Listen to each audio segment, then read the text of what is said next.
మిత్రులు చాలా common question అడుగుతున్నారు. హస్తప్రయోగం వల్ల ఏమైనా తేడా వస్తుందా లైఫ్‌లో? ఇబ్బందులుంటాయా అని. హస్తం అంటే చెయ్యి, ప్రయోగం అంటే వాడకం. ఈ చేత్తో వాడేది ఏంటి? అంగాన్ని పట్టుకొని ఇలా ఇలా ఊపడం ఒక హస్తప్రయోగం. కొంతమంది ఒక దిండు మీద పడుకొని థర్స్ట్ చేస్తుంటారు. పెల్విస్‌ను నడుమును పైకెత్తి కిందికి పెడుతుంటారు. అది కూడా ఒక రకమైనటువంటి హస్తప్రయోగం. సో, దీన్ని మాస్టర్బేషన్ అంటారు తెలుగులో, ఇంగ్లీష్‌లో. ఈ మాస్టర్బేషన్ చేయడం వల్ల అదొక పిచ్చిలాగా అయితే అప్పుడు మాత్రమే దానివల్ల నష్టం ఉంటుంది. దాన్ని కంపల్సివ్ న్యూరోసిస్ అంటారు. అబ్సెసివ్ కంపల్సివ్ న్యూరోసిస్ అని. అది లేకుండా అప్పుడో ఇప్పుడో మాస్టర్బేట్ చేస్తే వచ్చే నష్టం ఏమీ లేదు. నిజానికి మాస్టర్బేట్ చేయడం వల్ల చాలా లాభాలున్నాయి. శరీరంలో తయారైనటువంటి సెమెను అది బయటికి వస్తేనే మగవాళ్ళకు ఒక రకమైనటువంటి రిలాక్సేషన్ ఉంటుంది. సో, అది బయటికి రావాలనుకున్నప్పుడు స్టిములస్ అవసరం ఉంటుంది. ఈ స్టిములసు మనకు వేడి దేశాలు 12, 13 ఏళ్ల నుంచే అబ్బాయిలకు కోరికలు మొదలైతాయి. పెళ్లి వయసు ఏమో 35, 40 ఇయర్స్ వస్తుంది ఈ మధ్య కాలంలో. మరి అన్ని డికేడ్స్ అతను మాస్టర్బేట్ చేయకుండా, తర్వాత అమ్మాయిలతో సెక్స్ కూడా చేయకుండా ఉండడం అనేది హార్మోన్స్ వల్ల డిఫికల్టు. అందుకని 100కి 99.99 మంది కూడా మాస్టర్బేట్ చేసుకుంటారు ఏదో ఒక దశలో. సో, మాస్టర్బేషన్ వల్ల నష్టమేం లేదు. మాస్టర్బేషన్ అనేది ఒక చిన్న ఎగ్జాంపుల్ చెప్తాను. ఇప్పుడు గేదెకి ఎప్పుడైనా దూడ చనిపోతే చనిపోయిన దూడ చర్మాన్ని ఒలిపించి దాంట్లో గడ్డి పెట్టేసి ఒక బొమ్మలాగా తయారు చేసి దానికి పిండుతుంటారు. అయితే అసలే పాలు ఇయ్యకుండా ఉండదు గానీ గేదె 20, 30 లీటర్లు ఇచ్చేది కాస్త 1, 2 లీటర్లు ఇచ్చి కొద్ది రోజుల తర్వాత ఆపేస్తుంది. అంటే ఆ గేదె కూడా కొద్ది కాలానికి తెలిసొస్తుంది. అది లైవ్ దూడ కాదు. అది ఊరికే బొమ్మ లాంటిది అని. సో, అంత చిన్న మెదడు ఉన్నటువంటి గేదెకే అలా ఉంటే మనుషులకు చాలా ఎక్కువ మెదడు ఉంటుంది. కనుక కొన్ని రోజుల తర్వాత వాళ్ళకు ఒక గిల్ట్ ఫీలింగు, ఒక బోర్డము, ఒక హెసిటెన్సీ, వాళ్ళ మీద వాళ్ళకే ఒక డిస్‌లైకు ఇవన్నీ వచ్చే అవకాశాలుంటాయి. ఎందుకంటే you are not touching anybody. ఊహించుకొని ఏదో అమ్మాయిని ఊహించుకొని చేస్తుంటారు. సో, టచ్ లేకపోవడం వల్ల, తర్వాత ఎమోషన్స్ ఉండవు గనుక, మాట్లాడేవాళ్ళు ఉండరు. ఇవన్నిటి వల్ల వాళ్ళకు ఒక రకమైనటువంటి ఇబ్బంది ఫీల్ అవుతుంది.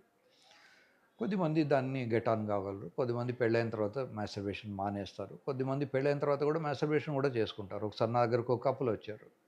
అమ్మాయి చెప్పింది, "సార్ నేను అందంగా ఉంటాను. మా ఆయనకు చాలా కోఆపరేట్ చేస్తాను. మా ఆయన కూడా నాతో బానే ఉంటాడు. కానీ సడెన్‌గా బాత్రూంలోకెళ్ళి అక్కడ మాస్టర్బేట్ చేసుకుంటాడు. నేను మరి నాలో ఏమన్నా లోపం ఉందా? ఎందుకు ఇలా చేస్తున్నాడు?" అని అడిగారు. అంటే నేను చెప్పాను, "అమ్మాయి అతనికి కొన్ని డికేడ్స్ కొద్దీ ఈ మాస్టర్బేషన్‌కి అలవాటైపోయాడు. సో, సడెన్‌గా ఆయన మానుకోలేకపోతున్నాడు. మీరు అందంగా ఉన్నా, మీరు సహకరించినా కూడా వారికి దాని మీదనే మక్కువ ఎక్కువ ఉంది. అందుకని అలా చేస్తారు. మాస్టర్బేట్ చేసుకోవడం మంచిదే. అదొక పిచ్చిలాగా అయ్యి రోజుకు 10 సార్లు, 20 సార్లు అలా చేసుకోవడం వల్ల మాత్రమే కొన్ని ఇబ్బందులుంటాయి. ఎస్పెషల్లీ వాళ్ళకు అలసిపోతారు. చదువుకోవడానికి ఇబ్బందులైతాయి. కాంపిటీటివ్ టెస్ట్‌లు అవన్నీ రాయాల్సిన వయస్సులో ఈ మాస్టర్బేషన్ అనేది ఎక్కువ మంది చేస్తుంటారు. కనుక కాంపిటీటివ్ టెస్ట్‌లలో అనుకున్నంత సక్సెస్ రాదు. జీవితంలో మలుపు జరిగేటివి ఇంటర్మీడియేట్ లెవెల్‌లోనూ, గ్రాడ్యుయేషన్ తర్వాతనో, పోస్ట్ గ్రాడ్యుయేషన్ తర్వాతనో ఉంటాయి. కనుక మాస్టర్బేషన్ అప్పుడో ఇప్పుడో చేసుకోండి గానీ రెగ్యులర్‌గా చేసుకోవద్దు. ఒక్కోసారి నా దగ్గరికి పెద్దాయన్ని తీసుకొస్తారు. సార్ ఈయనకు 82 ఏళ్ళు ఆల్రెడీ వైఫ్ చనిపోయింది. హి ఈజ్ ఫీలింగ్ అన్‌ఈజీ అని. వారికి కూడా నేను చెప్తాను, బాబు 15 రోజులకో, నెలకో ఒకసారి మాస్టర్బేట్ చేసుకోండి. లోపల ఫ్లూయిడ్ బయటకొస్తే మీరు రిలాక్స్ అవుతారు అని. మాస్టర్బేషన్ వల్ల ఒక అడ్వాంటేజ్ ఏమిటంటే, ప్రాస్టిట్యూట్స్ దగ్గరికి పోయినప్పుడు ఇన్ఫెక్షన్స్ వస్తాయి. ముఖ్యంగా హెచ్ఐవి గానీ, ఎస్టీడీ అనే రోగాలు, గనేరియా ఇట్లాంటివి వస్తుంటాయి. సో, మాస్టర్బేట్ చేసినప్పుడు రోగాలేమీ రావు. తర్వాత it is highly socially accepted thing masturbation అనేది. అమ్మాయిల దగ్గరికెళ్తుంటే చెడ్డవాడనే చెడ్డ పేరు వస్తుంది. రోగాలు వస్తాయి. తర్వాత ప్రాస్టిట్యూట్స్ కాకుండా వేరే అమ్మాయిలతో తిరిగినప్పుడు అమ్మాయికి ఒక్కోసారి ప్రెగ్నెన్సీ వస్తుంది. ఆ ప్రెగ్నెన్సీని నిభాయించుకునే శక్తి లేదా అబార్ట్ చేయించుకునేంత మానసికమైనటువంటి పరిపూర్ణత అబ్బాయిలకు, అమ్మాయిలకు ఉండదు. కనుక ఒక్కోసారి ప్రెగ్నెన్సీ రాగానే సూసైడ్‌లు కూడా చేసుకుంటారు. కనుక బెస్ట్ థింగ్ ఈజ్ మాస్టర్బేట్ చేసుకోండి. మాస్టర్బేషన్ వల్ల పెద్ద నష్టమేమీ లేదు. తర్వాత రేప్స్ చేయకండి. మీకేమైనా థాట్స్ వచ్చి పర్టికులర్ పర్సన్ లేకపోతే మస్టర్బేట్ చేసుకోండి, అంతేగాని అమ్మాయిల్ని హింసించకండి. It is a heinous activity. So హ్యాపీగా ఉండండి, మీ చుట్టూ ఉన్న వాళ్ళని హ్యాపీగా ఉంచడానికి ప్రయత్నం చేయండి.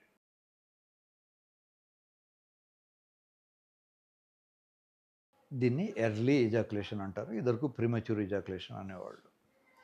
4 స్ట్రోక్లకా, 40 స్ట్రోక్లకా అనేది కాకుండా టైం లెస్ దెన్ 1 మినిట్ ఉంటే యూజువల్గా దాన్ని మనం ప్రీమెచ్యూర్ ఎజాకులేషన్ కింద డీల్ చేస్తాము. ఈ premature ejaculation is very much ప్రివాలెంట్.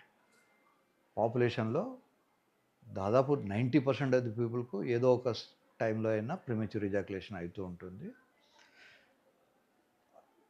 వ్యవసాయంలో ఎట్లయితే మనము ఒక మందు వాడినప్పుడు ఒక పొలంలో మనకు అనుకున్న రిజల్ట్స్ రావచ్చు, ఇంకో పొలంలో రాకపోవచ్చు. అలాగే డపాక్సిడిన్ అనేది నాట్ అల్టిమేట్. చాలామంది బెనిఫిట్ అవుతారు. ఈ డపాక్సిడిన్తో బెనిఫిట్ కాలేని వాళ్ళ కోసమని సర్జరీస్ ఉంటాయి, డిఫరెంట్ సర్జరీస్ ఉంటాయి. దీనికి డార్సల్ న్యూరెక్టమీ అనే సర్జరీ కానీ, ఇంప్లాంట్ సర్జరీ కానీ రకరకాలు ఉంటాయి. సో అది వాస్ట్ మెడిసిన్. సో ఎర్లీ ఎజాకులేషన్కు ఫస్ట్ థింగ్ ఇస్ బరువు పెరగకుండా చూసుకోండి, హెల్తీగా ఉండండి, హెల్తీ ఫుడ్ తినండి, ఎక్సర్సైజ్ చేయండి. దీంతో కంట్రోల్ కాకపోతే పెల్విక్ ఎక్సర్సైజెస్ అని ఒక స్పెషల్ ఎక్సర్సైజెస్ ఉంటాయి. మీరు నెట్లో కనుక టైప్ చేస్తే కిగిల్స్ ఆర్ పెల్విక్ ఎక్సర్సైజెస్ అంటే అతను ఇస్తాడు ఇన్ఫర్మేషను, అవి చేసి చూడండి. దాంతో కాకపోతే డపాక్సిటిన్ అనే ఒక ట్యాబ్లెట్ ఉంటుంది, ఆ ట్యాబ్లెట్ వాడుకొని చూడండి. ఆ ట్యాబ్లెట్ వాడుకున్నా కూడా మీకు అనుకున్నంత రిజల్ట్ లేకపోతే మీరు దగ్గరలో ఉన్న డాక్టర్ని కన్సల్ట్ చేయండి, వారు మీకు కావాల్సిన ఇస్తారు. ఈ డపాక్సిటిన్ కానీ, పారాక్సిటిన్ కానీ ఇవన్నీ కూడా షెడ్యూల్డ్ హెచ్ డ్రగ్స్ కనుక మీరు డాక్టర్ను సంప్రదించకుండా నా వీడియో విని వేసుకోకండి. ఓ గంట ముందు వేసుకోవాలి. ఏ మందైనా కూడా మ్యాక్సిమము ఎంప్టీ స్టమక్లో బాగా అబ్జార్బ్ అవుతుంది. మెడికల్ భాషలో ఎంప్టీ స్టమక్ అంటే ఒకవేళ ఫ్యాటీ ఫుడ్ కాకపోతే 4 గంటల లోపల కడుపు ఖాళీ అయిపోతుంది కనుక ఏదైనా తిన్న తర్వాత 4 గంటల తర్వాత వేసుకోవచ్చు.